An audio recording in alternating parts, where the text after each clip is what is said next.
Ortodoxia e heresia. Vamos falar de algumas heresias que atacaram a igreja. Porque nós falamos do ataque do Império Romano físico, nós falamos do ataque intelectual que veio dos judeus e dos pagãos, e agora nós vamos falar de ataques que vieram de dentro da própria igreja, que são as heresias. As heresias nascem na igreja, dentro da igreja. Vamos começar falando do gnosticismo. Antes de entrar no gnosticismo, eu só queria chamar a atenção para essa palavra ortodoxia.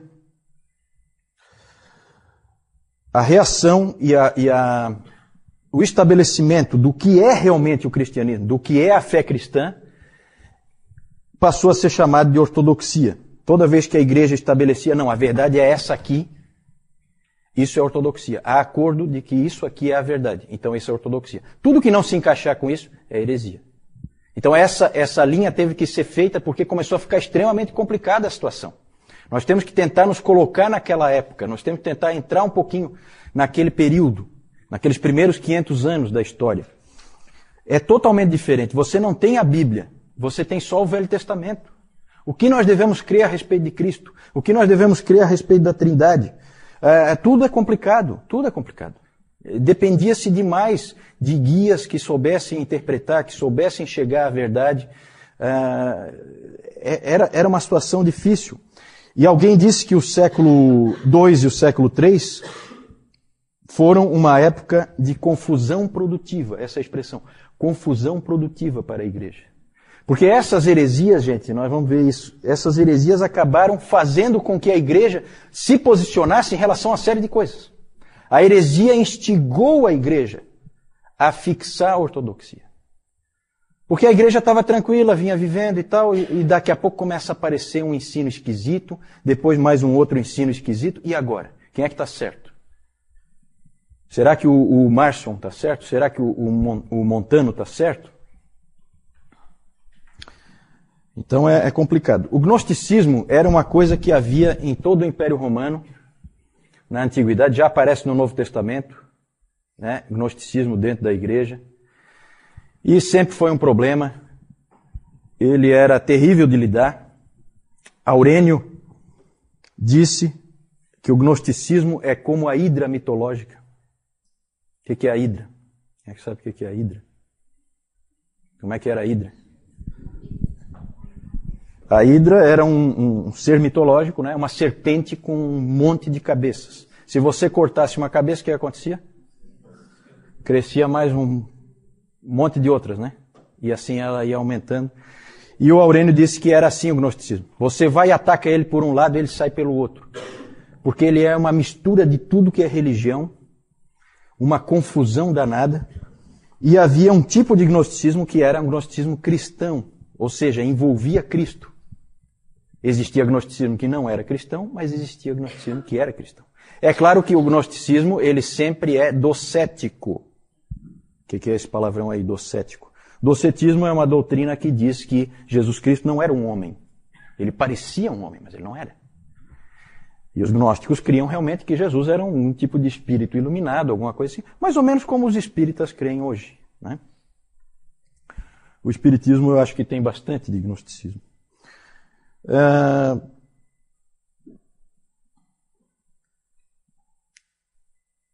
O gnosticismo ele era sofisticado, cheio de filosofia dentro dele, metido a científico, né, como o nosso espiritismo hoje também é, né, metido a científico, querendo dar uma impressão de que se trata de uma coisa científica, e com explicações bem elaboradas, e o número de pais da igreja envolvidos na luta contra o gnosticismo é uma coisa impressionante.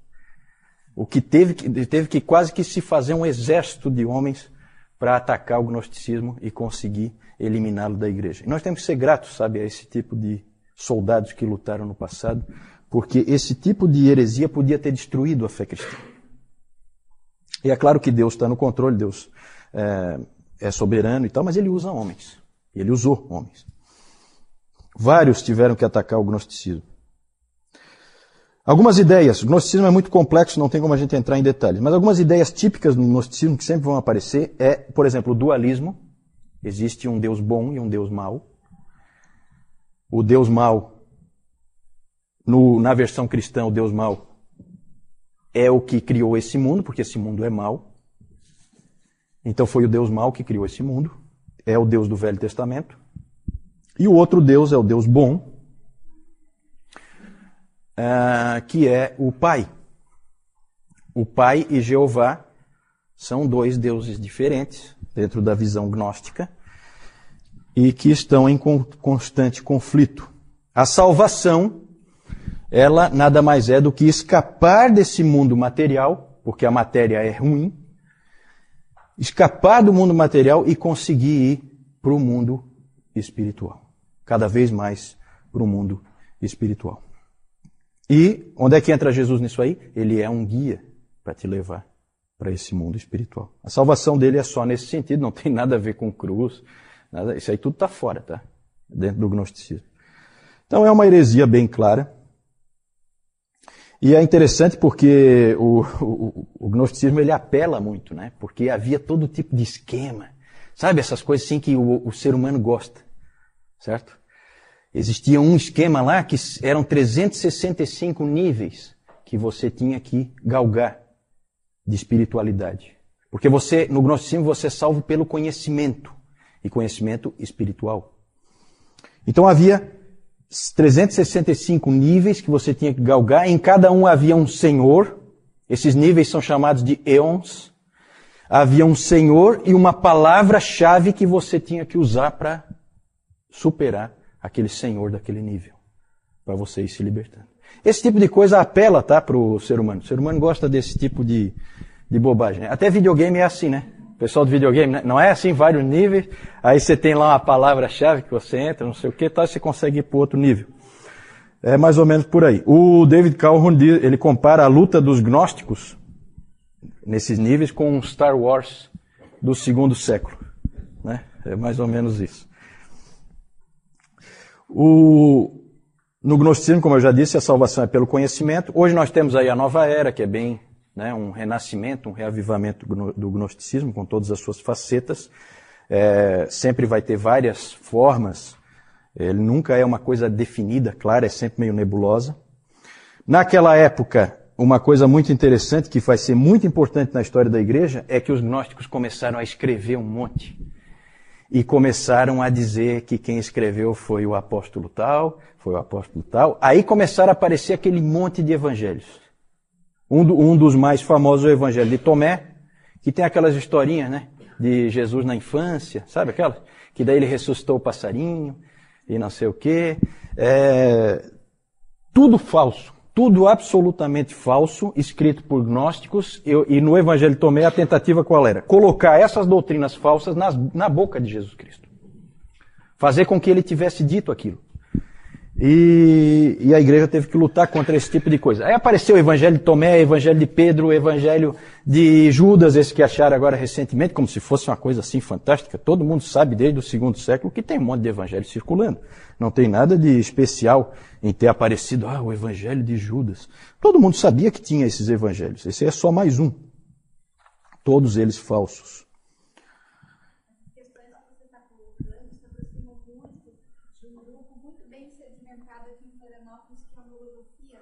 Ah, sim, sim. Na verdade, esse tipo de grupos, logosofia, cientologia, essas coisas assim, tudo é nova era, né? Então tudo vai nesse lado do gnosticismo, do conhecimento de si mesmo, conhecimento dos níveis espirituais e tal. Tem vários gostos aí, né? Você tem vários sabores desse tipo de coisa. O gnosticismo não morreu, mas felizmente ele se separou da igreja. Graças a esse trabalho desses homens do passado que trabalharam foram muito aguerridos e fizeram um trabalho muito bom. Vamos passar para o próximo rapidamente, o marcionismo.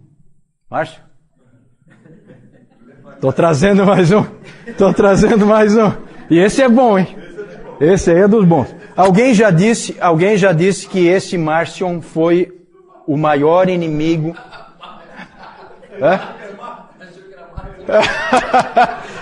tá querendo fugir. Não foge não. Vem para minha lista. O marcionismo. Esse Márcio, alguém já disse que foi o maior inimigo individual da igreja em toda a sua história. De dentro, né? De dentro. Foi um homem que poderia ter destruído o cristianismo. De novo, houve aí os guerreiros, os lutadores que lutaram contra ele. Esse Márcio era filho de um bispo de uma igreja da Ásia Menor, de Sinop, mas ele acabou indo para Roma, ainda jovem, e ele foi influenciado pelo gnosticismo, ele tinha influência do gnosticismo, e na verdade a heresia do marcionismo forçou a igreja a definir o cânon. Sabe por quê? Quem é que sabe? Porque o Márcio... A Deb sabe, né, Deb? Porque o Márcio definiu um cânon ele mesmo. Certo? O herói de Márcio, ali o Márcio, na verdade, o pensamento dele é uma mistura de cristianismo com gnosticismo, com docetismo, tudo misturado. O herói de Márcio era Paulo. F.F. Bruce disse, é até uma frase interessante dele, que ele fala assim que ninguém entendeu tão bem Paulo nos primeiros séculos como Márcio. E ele entendeu completamente errado.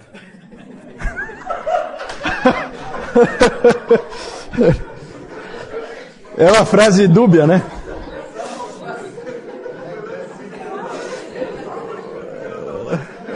Aí derruba. Não fui eu, foi o F.F. Bruce.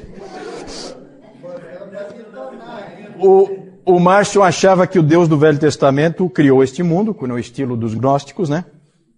E o Deus do Velho Testamento criou esse mundo com insetos e com feras e com sexo, coisas que o Márcio não gostava.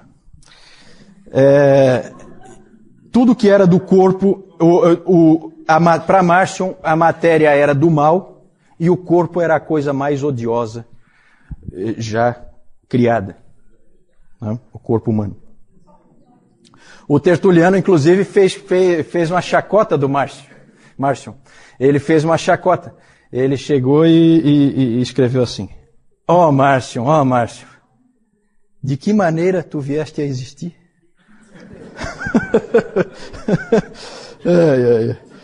É interessante. Os pais da igreja atacaram muito o Márcio em suas ideias, eles viam que era um inimigo perigoso. O Irineu escreveu o seguinte: tendo dois deuses, Márcio acaba não tendo Deus nenhum. E é verdade mesmo, quando tem mais de um Deus, não existe Deus. O Policarpo uma vez encontrou pessoalmente com ele, em Roma, e aí o Márcio perguntou para ele assim: você sabe quem eu sou? Aí o Policarpo: sei, você é o primogênito de Satanás. A coisa era nesse nível. Cada homem para sua época, né? Esses pais da igreja pegavam pesado. É interessante que o Márcio, o cânon que eu falei, que ele definiu, o cânon dele só tinha o Evangelho de Lucas e 10 epístolas de Paulo. Só. E isso aí é inspirado, o resto não é. O resto é conversa fiada. E passa para o próximo slide, que eu quero mostrar uma coisinha ali. Só que o interessante é que o Evangelho de Lucas dele, pode passar o próximo. O Evangelho de Lucas dele era esquisito, porque ele é todo mutilado. Para fazer com que o pensamento do Márcio prevalecesse. Então olha como é que ele faz. Sabe como é que começa o Evangelho de Lucas? Evidente que não tem nada daquela parte do nascimento de Jesus. Genealogia e tal. Por quê? Porque é docético. Jesus não é um homem. Não pode ter pai, não pode ter mãe, nada disso. Então ele tirou tudo. Olha como é que era a coisa. Né? O Nilton estava falando que a Bíblia é distorcida e tal. Já foi pior, hein, Nilton? Tinha época em que os caras cortavam os pedaços que queriam. Então era assim, o Evangelho de Lucas dele começava com Lucas 3:1 e ia para Lucas 4:31. Ele juntou os dois. Aí fica assim, no 15º ano do reinado de Tibério César, sendo Pôncio Pilatos governador da Judeia, Herodes tetrarca da Galileia, seu irmão Filipe tetrarca da região da Itureia, e Traconites e Lisânias tetrarca de Abilene, desceu a Cafarnaum, cidade da Galileia, e os ensinava no sábado. Esse desceu é do céu. Sabe? Então naquela época ele desceu em Cafarnaum. Era assim que começava o evangelho do Márcio, o evangelho de Lucas. Então é tudo mutilado, é tudo assim, tá? Ele realmente adaptou a palavra ao seu próprio gosto, como é muito comum fazer, né? É normal esse tipo de coisa até hoje em dia, esse tipo de adaptação da palavra ao gosto da pessoa.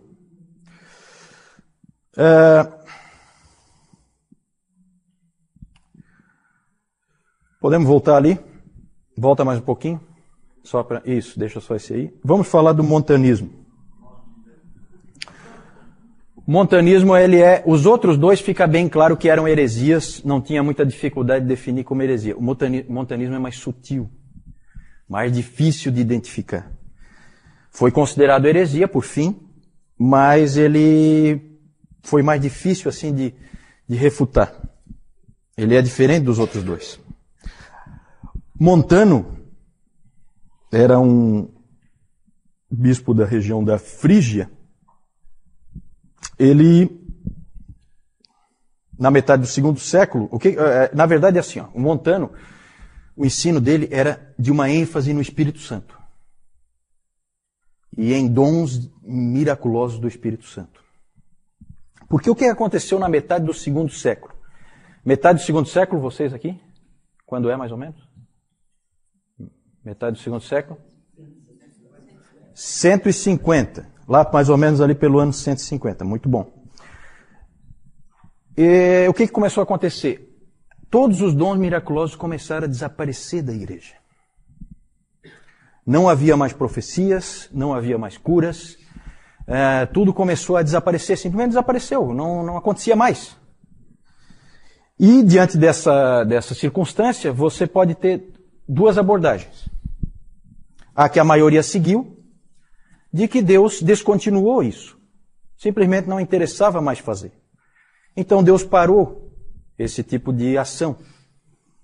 Essa era a posição da maioria. Mas os montanistas não aceitaram isso. Eles alegaram que esses dons miraculosos tinham desaparecido por causa da apostasia da igreja, o mundanismo da igreja. A igreja não era suficientemente séria. Então eles disseram que não é verdade que tinha cessado tudo isso. Eles diziam que continuava, na verdade, toda a obra do Espírito e que Deus ainda falava. O Montano disse que Deus falava através de homens como falou através de Paulo. Da mesma forma.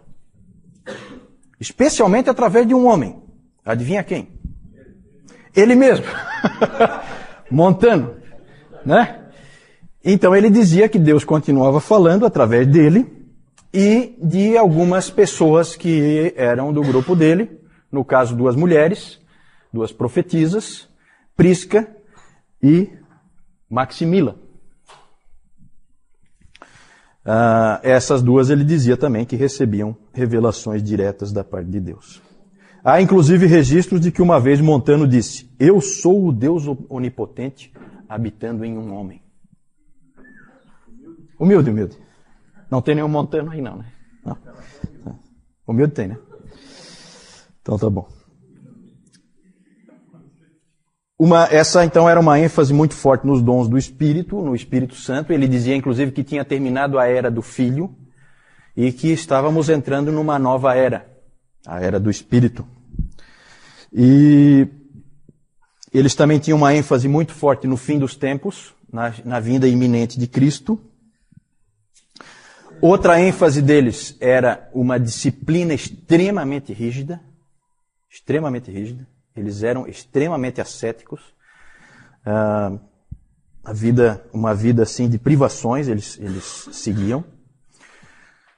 E se alguém pecasse no meio deles, nas igrejas montanistas, se alguém pecasse era excluído imediatamente e sem volta. Certo? Então eles tinham assim essa cultura da perfeição. O que deixa todos os estudiosos estupefatos até hoje é o fato de um homem inteligente, extremamente capaz como Tertuliano, ter se encantado por essa heresia aí. É uma coisa que não se entendeu até hoje, né? Então, nos pais da igreja tem alguns assim que não viraram santos. Né? Não viraram santos na igreja romana, nem na igreja ortodoxa. Um deles é o Tertuliano, o outro é o Orígenes. O Tertuliano é considerado pai da igreja, mas ele deu essa... Então, não se sabe direito por que ele... Até hoje não se sabe direito por que ele pendeu para isso. Não se sabe se exagera o que os montanistas realmente eram, ou se ele pegou uma forma modificada, ou alguma coisa assim. Mas ele deve ter se encantado muito por essa parte da disciplina e tal, porque ele era um indivíduo extremamente rígido. Para armar-se contra essas coisas, pode passar aí. Qual era o desafio da ortodoxia, então? Da igreja que ficava firme na verdade. O que ela tinha que fazer diante dessas heresias? Ela tinha que estabelecer com clareza a fé e, ao mesmo tempo, tomando cuidado de manter o mistério, porque também tinha que tomar cuidado para não falar demais, para não dizer coisas que desonrassem a Deus, porque também Deus está no céu e nós estamos aqui na terra, e deve-se ter cuidado na hora de definir as coisas. Eles tinham essa preocupação. E a igreja, então, respondeu de 3 formas diferentes a essas heresias. Criando um cânon, estabelecendo um credo e instituindo a figura dos bispos. Certo? Tudo tem uma explicação histórica. Podemos passar? Pode passar essa? João? Eu acho que é só uma. Aqui nós temos alguns símbolos gnósticos aqui. Nós não sabemos o que é que eles representam, né? O que é que significam esses aqui, mas era o que era usado naquela época, tá? E aqui nós temos um retrato falado... o Marcion aqui, né? Uma versão mais brusca do Marcion.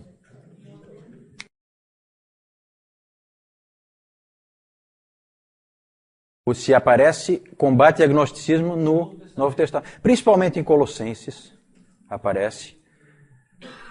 Colossenses eu acho que é um bem típico, né? Aparece em Pedro, uma das cartas de Pedro. Não sei, o Nilton pode me ajudar, Nilton? Eu acho que mais por aí. Desde o início havia problema com o gnosticismo, desde o início.